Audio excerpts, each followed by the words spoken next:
They're amazing. Children are amazing. They can do so much. If you sit and talk and really listen, you learn to appreciate what they want and what they need and what they want to learn more about, to see how they are excited about their abilities. This is one of the things I love to see. To me, Lilach is an artist. She creates a classroom that is so full of warmth and imagination.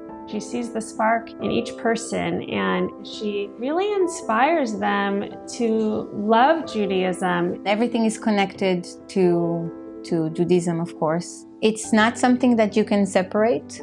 Now we're doing this and now we're doing that. It's really just a part of the day and part of our lives. She always has these beautiful ideas for the Chagim, for the holidays, and the kids have such pride in their work. You'll never see another classroom like Lilach's because it's always unique. For every holiday, it's changing. She loves to bring out her puppets, and for the different holidays, she will do different puppet shows. It's a great tool. They really believe that puppet.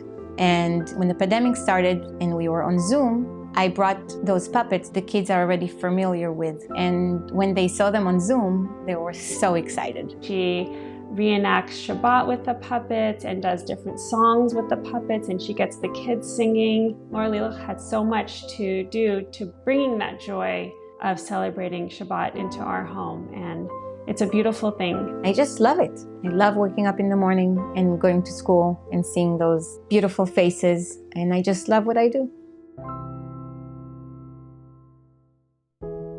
With middle schoolers, making Judaism personal to a student's life is basically the ball game. If they can't see themselves, if it doesn't speak to them, it would be very, very difficult for them to engage with any element of identity.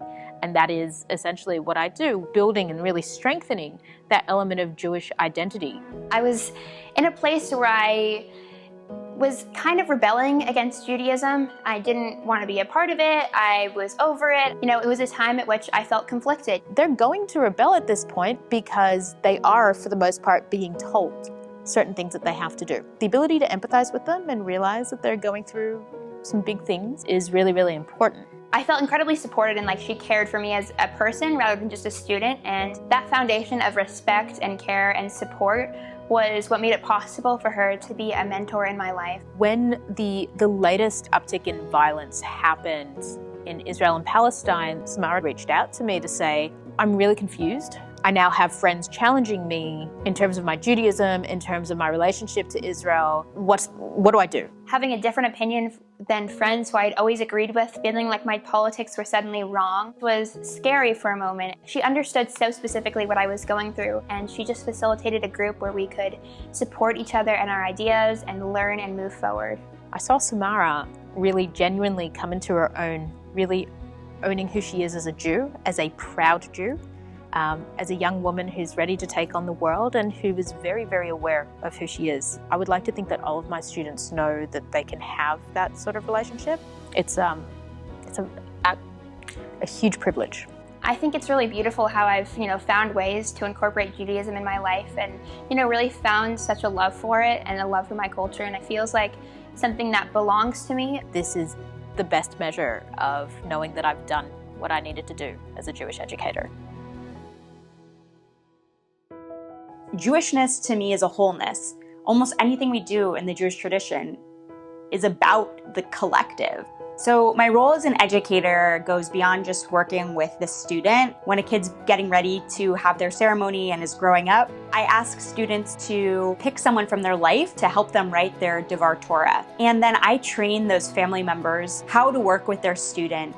From the first moment I met Meg, it was really clear that all of the family and the whole family being involved was so important to her, and it helped create unity around what this process was about. After the first meeting, it was just so clear to me that that was the right way that I should be learning Torah.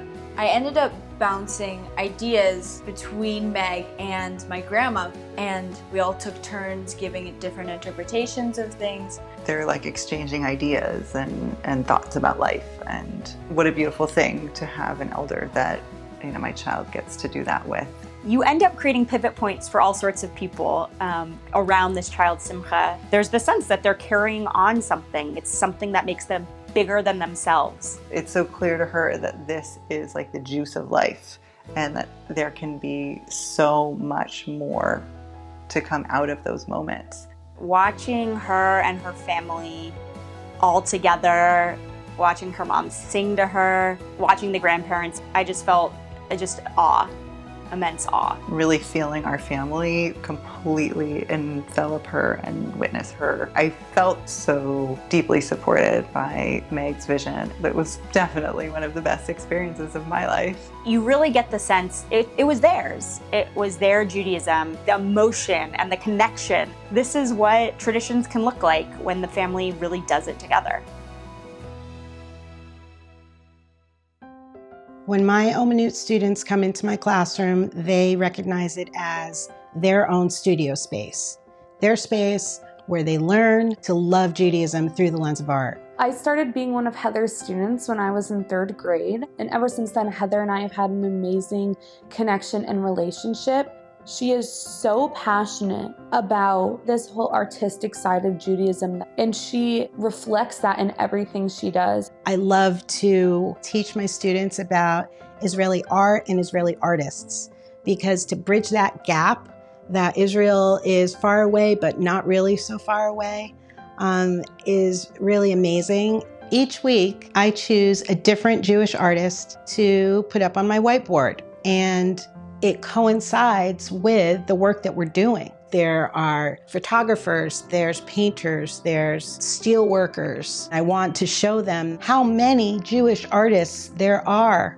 and all different ways that they chose to express themselves and their Jewish art. Heather does such an amazing job at bringing in these new people and these new ideas and these new perspectives. For me, my Judaism is shown through social justice, it is shown through art, it is shown through community, and I think that's a real reflection on Heather and how she goes about living her life and how she goes about inspiring her students. I want to make them be proud and happy to be Jewish, and they can hold on to their work and know that it's special because it is intrinsically a part of who they are as a person and as a Jewish person. I am now a senior in high school, and I'm super involved in everything Jewish. It is the path that I want to go down for a career, and I doubt I'm the only person who is on this same path because of the experiences in Heather's class.